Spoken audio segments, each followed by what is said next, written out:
Hey guys, HermdoGG here. So now that I've completed Bloodborne and I'm an expert on the Soulsborne series, I think it's time to share my top 10 hardest bosses in all of Bloodborne. Except for the Chalice dungeons. I'm only covering the main game and the DLC. If there's any bosses in the Chalice dungeons you think should be on here, they won't be. Anyways, on to the list.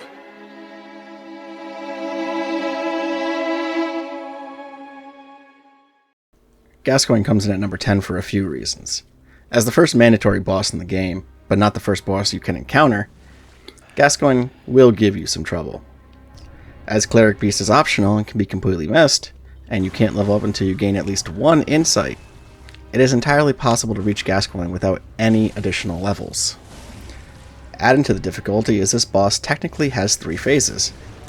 The starting phase, the serious phase, and the Awoo phase. Literally throwing new players to a wolf. Now, Gascoin could have been ranked higher, but he has some weaknesses. Molotovs can be found before his fight, and hitting him with these can stun him and even prevent the shift into the final phase. You can get a music box from his daughter that stuns him as well. And last, he can be cheesed pretty easily on the stairs if you know what you're doing. Something that can also be said for our next boss.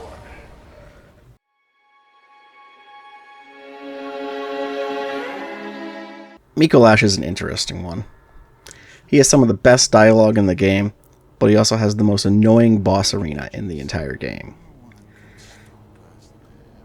He starts by running around this little maze before finally entering the actual boss room to fight you. Then, in his second phase, he runs through an even bigger fucking maze until he finally enters another little room to fight you. Combine this with the fact that he can one-shot you, it can make this one annoying fight. Mikolash honestly could be higher on the list except for one crucial feature. He can be cheesed pretty easily in his second phase with some poison knives in this room right here. Takes a little time, but he just never bothers trying to leave.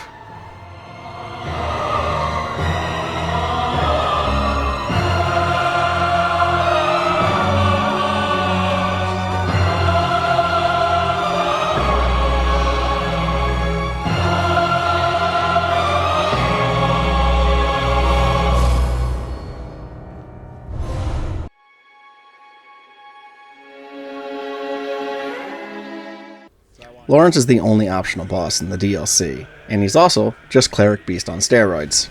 And on fire. His boss arena is also exactly the same as Vicar Amelia's. So why is this boss on this list?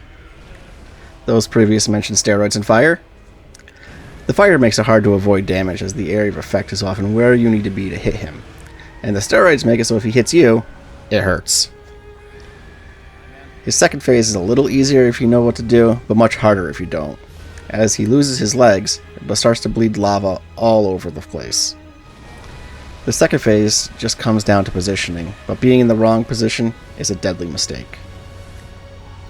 However, he is the easiest of the DLC bosses, and only number 8 on this list. Hey guys, if you're enjoying the video, please consider giving it a like, and subscribe if you're not subscribed. These videos take a lot of time, and those tell me that these videos are worth it. You can also consider becoming a channel member where you get access to these videos early, as well as access to videos that not everyone gets to see. Thanks again, on to number 7.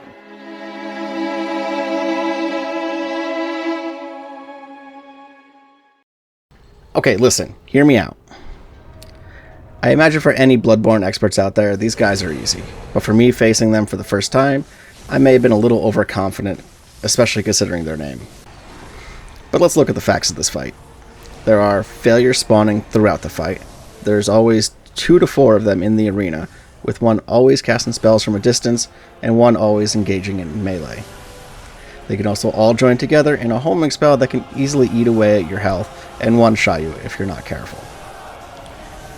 Not to mention the simple fact that when you read the name, the Living Failures, you're going to get a little overconfident, and overconfidence in Bloodborne is a death sentence.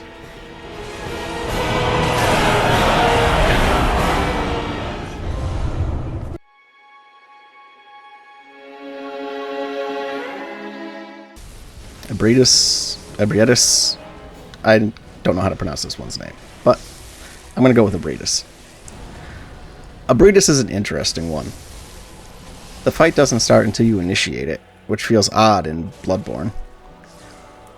Add to that, she's an optional boss in a completely optional area of the game, and many casual players may have never even seen her.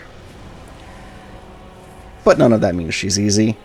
Even at high level, her attacks deal a lot of damage, and she can quickly combo you to death. She can use her charge attack to quickly close the distance on you, as well as deal a heavy amount of damage. And her grab can one-hit KO low vitality players, like me.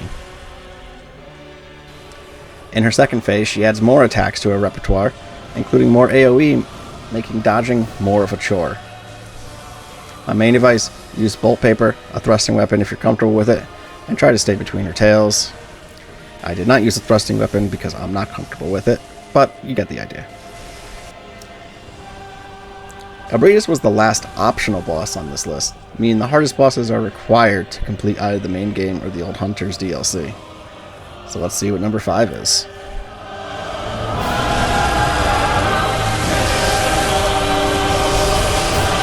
Got it.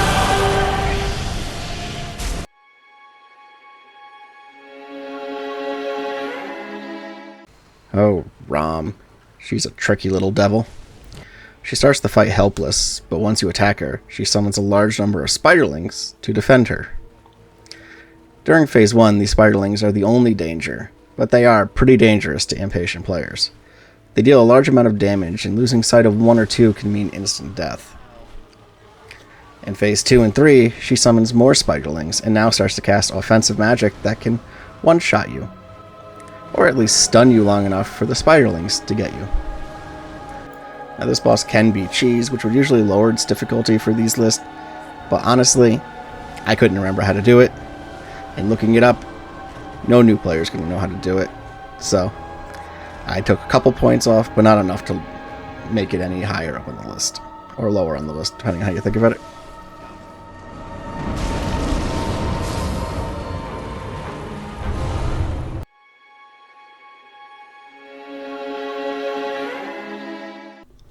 This is honestly one of my favorite boss fights in the game.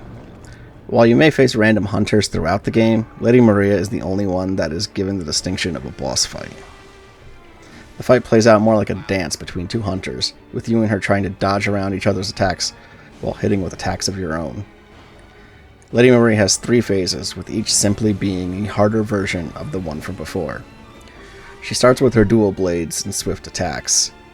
Eventually she stabs herself, transitioning to Phase 2 and adding blood effects to her attacks, increasing the area of effect for every attack, and adding a long-range attack to surprise you if you think distance is your friend. For her third and final phase, she powers up, adding fire to her attacks as well, further increasing the area of effect and adding a lingering flame that can damage you after her attacks are complete and when you were, in previous phases, possibly jumping in to attack. Seriously though, while one of the most difficult bosses in the game, it is such a fun fight and one that will make you feel accomplished when you finally slay her, which I did after 25 attempts.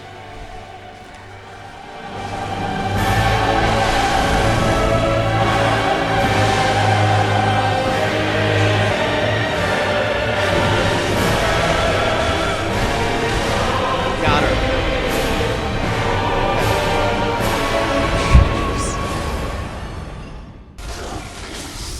Now before we get into the top 3, I want to give a quick honorable mention to Moon Presence.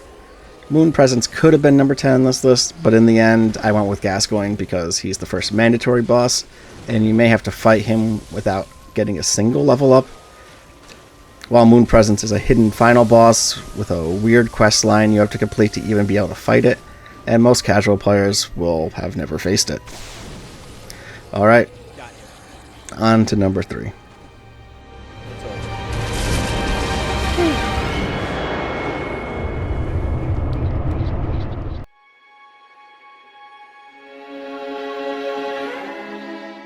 I imagine for many casual players or first-time players, the shadows were the first real roadblock in their playthrough. First, there are 3 of them, always coming at you, with one being strictly melee, one sticking more to spells, and one that seems to do a combo of melee and fire. When you get one of them down to about a third of its health, they'll all transition into Phase 2, adding more powerful attacks and gain the ability to summon giant snakes. This was my first real roadblock during my playthrough, and was quite frustrating to have to deal with 3 enemies at once.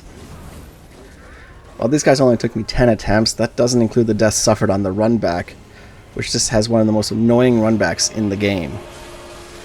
It even has a shortcut that only cuts off about 10% of the run back, maybe? Combine that with the 3 bosses at once gimmick and how early you may face these guys, they're only the second mandatory boss in the game. So just like I did for the Bell Gargoyles before, I had to rank these guys higher for those reasons.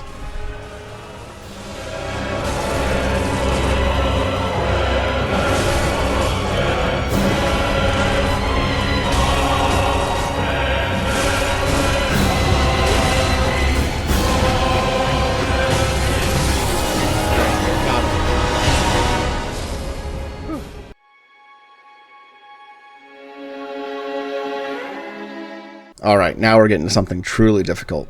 A large beast with multiple difficult phases with attacks that can stun lock and or one-shot you. That's Ludwig. He's aggressive from the start and doesn't lighten up at all throughout the fight. And if you survive the first phase, he pulls out the Moonlight Greatsword and starts to kick your ass with that. And when you lose, it's not easy to get back to him to challenge him again. He has what may be the most difficult run back in the entire game, only saved by a guarantee of blood vials outside the boss arena. And I did this run back 14 times. However, there's some good news about fighting Ludwig. He may be kicking your ass, but he's kicking your ass to a fire soundtrack.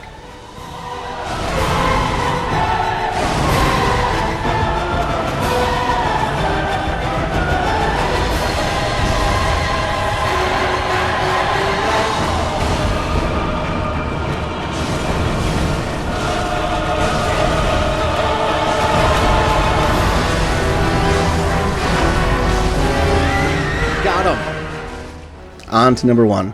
Vicar Amelia. No, I'm kidding. You already know who it is.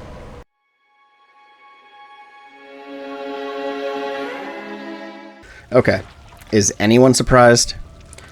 Orphan is legendary. Some even argue that he is the hardest boss in the Soulsborne games. I personally don't think that, but he definitely was the hardest in Bloodborne by a decently wide margin. He's extremely aggressive from the start, and can ruin you up close or at a distance, while beating you to death with his own placenta, or throwing explosive pieces of it at you. Did I mention he has a second phase, where he becomes even more aggressive? Because of course he does. And every time you think you've figured this bastard out, he throws something new at you. When you approach the Orphan, he will make you regret your life choices that brought you to him. He made me regret them 37 total times. And that's why he is the hardest boss in Bloodborne.